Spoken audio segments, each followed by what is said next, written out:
Bill Monacle, your golf pro here again today. Thanks for stopping by. The last time I said that we were going to get into the grip today, and I decided to live by the old adage I learned at a very young age, and that is, wise men change their mind, fools never do. So I changed my mind. What I want to do today is share some tips on putting, things that have helped me in the past, things that have helped my students in the past, especially one swing thought that I created myself that people have said have been a big help to their putting.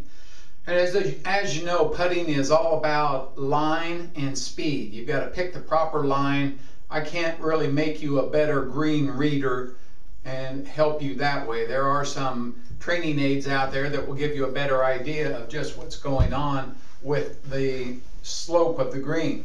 But at the same time, it's a matter of, if you can't see that, the only way you can get better is to practice.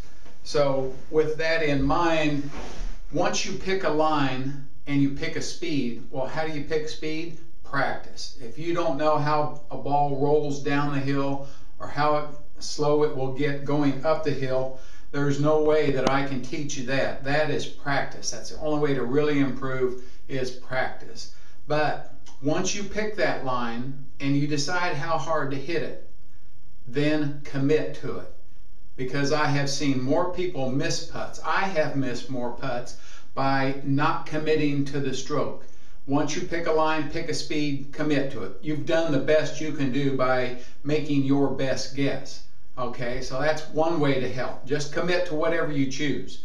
The other thing is, and I know some people have already probably seen this, but once you pick a line, when you put your golf ball down, all golf balls of course have a name, but they also have a little logo or something on the side. And if you take that fine line on the side of the golf ball and you put it down, and even nowadays a lot of the balls will have an arrow on either end of that or one end of it. Put it down so that it aims at the apex of the putt if it's breaking, if it's a straight putt. And a good way to start getting used to this is find a straight putt about 3 or 4 feet. Put this down so the line aims directly at the hole. And then when you put your putter down, almost all putters have some kind of alignment aid, some line in the back. When you get that pointed at the hole, then you put the line in a direct line with that.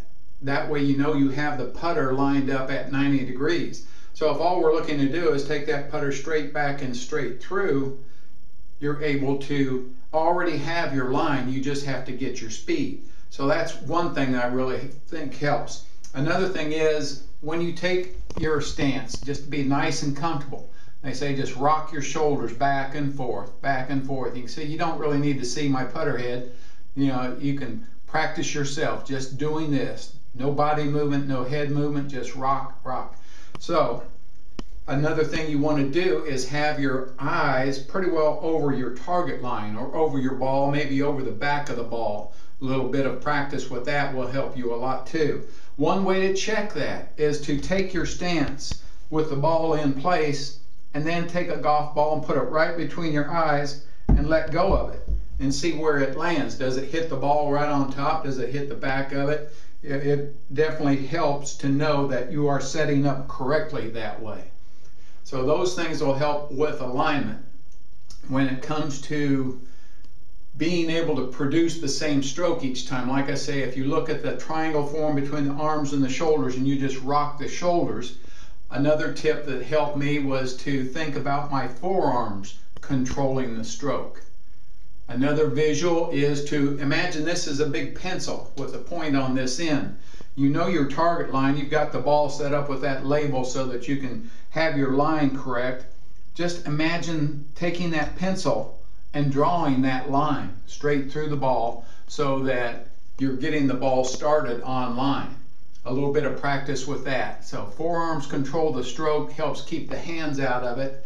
And with the hands breaking down, the left wrist breaking down, the small muscles getting involved, there's just too much variation. The putter will tend to wiggle as you are stroking it. And if you're not keeping that putter head pretty well square to your target line, you're going to be offline to start with. You're going to miss more putts. So one of the things I developed, I like listening to the broadcasts, and they're always talking about somebody, oh, he let his left wrist break down, and so the putter got offline, he missed the putt.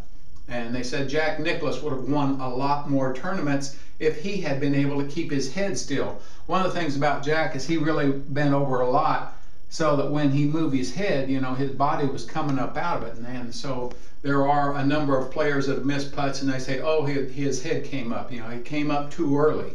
So I said, if the most common mistake is moving the head or the left wrist breaking down, the swing thought is lock, lock, stroke. You get in position, you lock your head, you lock your left wrist, and then you stroke the ball. Notice I didn't say anything about jabbing at the ball or hitting the ball. Stroke the ball. Another good little tip is to, whatever the putter head goes back, make sure it comes through a little bit further. Say you take it back about 4 inches, let it come through 6 inches. That way you know you're accelerating through the ball. Those tips, I think, can help you a whole lot. Anybody can take that to the course. Let me know how that lock stroke works out for you. I know a number of my students have done really well with it. So until the next time, I'm your golf pro, Bill Monacle, telling you, if you're going to miss them straight. Thanks. Bye-bye.